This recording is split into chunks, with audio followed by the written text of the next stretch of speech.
Tu te réveilles le matin, tu fais ce que tu dois faire, tu travailles, tu avances, tu fais ce qu'il faut. Et pourtant, tu as cette sensation étrange dans la poitrine, comme si ta vie était en pause pendant que celle des autres avance.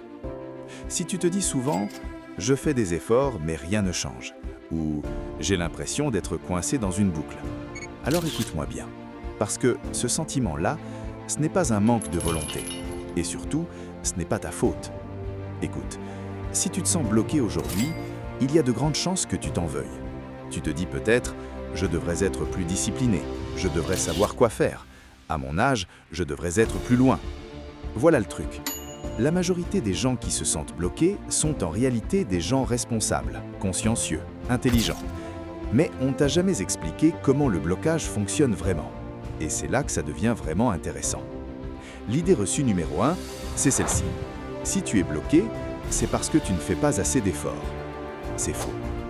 Des recherches en psychologie cognitive et en neurosciences comportementales, notamment sur la charge mentale et la paralysie décisionnelle, montrent que le sentiment de blocage vient rarement d'un manque d'action. Il vient d'un excès de confusion, de pression invisible et d'objectifs mal structurés. Autrement dit, tu n'es pas immobile parce que tu es paresseux. Tu es immobile parce que ton cerveau est saturé. Regarde, quand tu te sens bloqué, ce n'est pas spectaculaire, ce n'est pas une grande crise, c'est subtil. C'est repousser des décisions importantes, scroller sans vraiment scroller, commencer plein de choses sans en finir aucune, avoir l'impression que tout est important, donc rien n'avance. Et le pire dans tout ça, c'est que tu continues à fonctionner.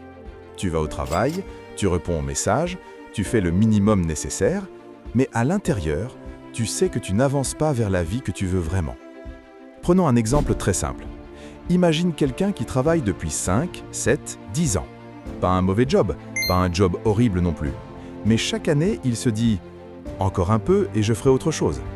Sauf que les responsabilités augmentent, les factures aussi, la fatigue mentale s'accumule, et au bout d'un moment, ce n'est plus un choix, c'est une inertie.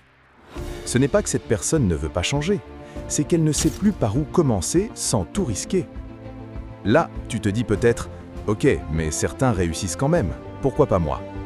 Bonne question. Voici ce que la plupart des gens ne réalisent pas. Les personnes qui semblent avoir tout compris n'ont pas plus de clarté au départ, mais elles ont une chose différente, un système qui réduit l'incertitude.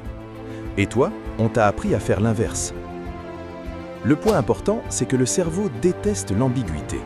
Quand tes objectifs sont vagues, ton avenir est flou, tes priorités sont contradictoires, ton cerveau entre en mode protection. Et la protection, ce n'est pas l'action, c'est l'évitement. C'est pour ça que tu procrastines, pas parce que tu es faible, mais parce que ton cerveau essaie d'éviter une douleur mentale. Pense à un GPS. Si tu montes dans une voiture sans destination claire, le GPS ne bug pas, il attend. Ta vie fonctionne pareil. Sans direction précise, tu peux appuyer sur l'accélérateur autant que tu veux, tu n'iras nulle part. Alors maintenant, la vraie question. Comment on sort de ce blocage? Pas avec plus de motivation, pas avec des citations inspirantes, mais avec de la clarté structurelle. Voilà une erreur très courante et je vais être un peu direct. Vouloir changer sa vie est l'une des pires idées possibles. C'est trop grand, trop flou, trop abstrait. Ton cerveau panique. À la place, tu dois faire l'inverse. Rétrécir le champ. Regarde. Pas « je veux être plus heureux », pas « je veux gagner plus d'argent », mais « je veux réduire mon stress financier de 20%. Je veux reprendre le contrôle de mes matinées. Je veux développer une compétence monétisable. » Un seul problème, un seul axe. En éducation financière, c'est exactement pareil. Les gens qui restent bloqués financièrement ne manquent pas d'informations, ils manquent de priorisation. Ils veulent investir, épargner, lancer un business, changer de carrière, tout en même temps. Résultat, ils ne font rien. Étape 3, passer de l'objectif au système. Voilà le truc que personne ne t'explique à l'école. Les résultats viennent des systèmes, pas des objectifs. Un objectif te motive un instant, un système te porte tous les jours.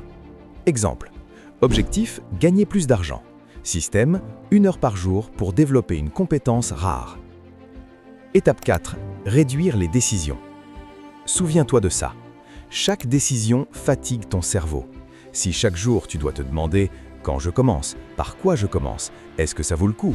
tu perds avant même d'agir. Les gens qui avancent ont des règles simples, prévisibles, presque ennuyeuses. J'ai vu ça des dizaines de fois. Des gens bloqués pendant des années qui débloquent leur vie en quelques mois. Pas parce qu'ils deviennent extraordinaires, mais parce qu'ils arrêtent de se compliquer. Ils passent de chaos mental à structure simple. Et voilà la vérité que personne ne te dit. Tu n'es pas en retard, tu es juste désorganisé mentalement. Et ça se corrige. Regarde-moi bien. Si tu te sens bloqué, ce n'est pas parce que tu n'es pas capable, c'est parce que personne ne t'a appris comment transformer la confusion en clarté. Alors, fais ça aujourd'hui. Prends une feuille, écris un problème précis que tu veux résoudre. Construis une règle simple pour les 7 prochains jours.